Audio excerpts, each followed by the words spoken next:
How are you, Judy? Mr. President. So nice to see you. What a pleasure. Mr. President, our city, your city, is being torn apart by gun violence. Right. How will you use the considerable power that you will have after leaving office to help Chicago reclaim its streets? Yeah, well, it's been a heartbreaking situation to see. These are neighborhoods that I know. There are people who live there who've been affected by it that I know. And in some cases, it's happened just a mile or two from my house. And so I haven't waited until I get back to Chicago. I've assigned my Justice Department to work with the Mayor's office and the Police Department. Ironically, what you've seen across the country is actually historically low rates of violence in our cities. Chicago is this strange exception, and I think there are a lot of factors around that. But what I intend to do is to build off of some of the work that has been done in other cities to intervene in violence, provide better support for youth that are at risk, and my presidential center and me personally, this is something where we want to join those who are intent on doing something about this. I want to be a part of the solution on this. Speaking of opportunities, we have a question from a viewer. Citing a lack of economic opportunity, he wanted us to ask you what happened to the change that you promised while you were campaigning? Well, I can tell you what happened is that I took an economy that was about to go into a Great Depression, and we've now had a little over 6 years of straight economic job growth and unemployment rate that's down below 5%, and incomes that have gone up and poverty that's gone down. So we have done an enormous amount to create greater opportunity. Now that doesn't mean that there aren't still folks out there who struggle and communities that are still depressed. And this is an ongoing battle. I said in Grand Park when I was declared the winner of the presidency that this wasn't a task for 1 year or one term or even one president. We have to continue to work to make sure that kids are getting the best education they can, that jobs are being located so that people in need can access them.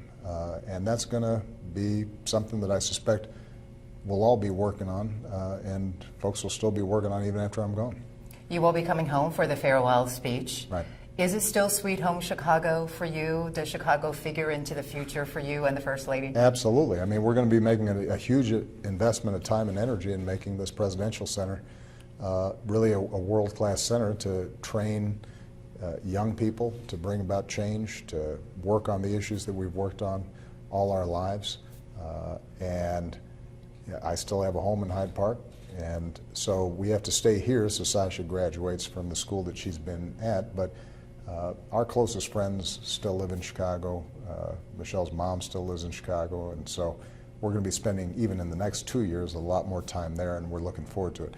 I admit that I'm probably a little soft now when it comes to winter because things are a little warmer here. So I'm going to have to reaccustom myself to some of those winds whipping off the lake, but other than that, it is a city we love. The other big question a lot of our viewers have is, has race relations gotten better or worse since you have been in office? You know, I think that in some ways, like everything else, it's gotten better, and in some ways, I think we have surfaced tensions that were already there, but are getting more attention. Look, I came to Chicago in 1985 in the middle of council wars between Harold Washington and Eddie Verdoliak. Some of your viewers are too young to remember this stuff. I promise you, for the most part, race relations have gotten better.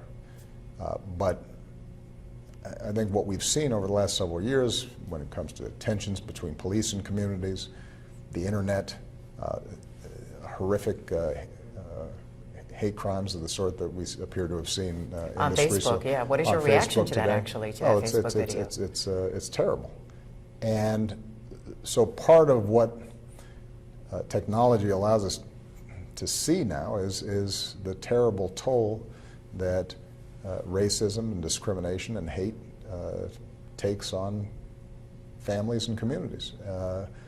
But that's part of how we learn and how we get better. We don't benefit from pretending that racism doesn't exist and hate doesn't exist. We don't benefit from not talking about it. The fact that these things are being surfaced means we can solve them. But overall, what I've seen as president traveling around the country is particularly the next generation, young people, their appreciation of people who are different than them, come from different places, have different backgrounds. You know, my daughter's generation, they're far more sophisticated about race, far more tolerant and embracing of diversity. So I think that over the long arc, America will keep on getting better. What is your message to the youth growing up on the city's south and west side? I know I'm out of time. One final message to the youth growing up. We have to keep on working hard every day, and there are going to be ups and downs, but you got folks who care about you, including the President of the United States. Thank you very much, sir. All right. Thank you Appreciate for that time.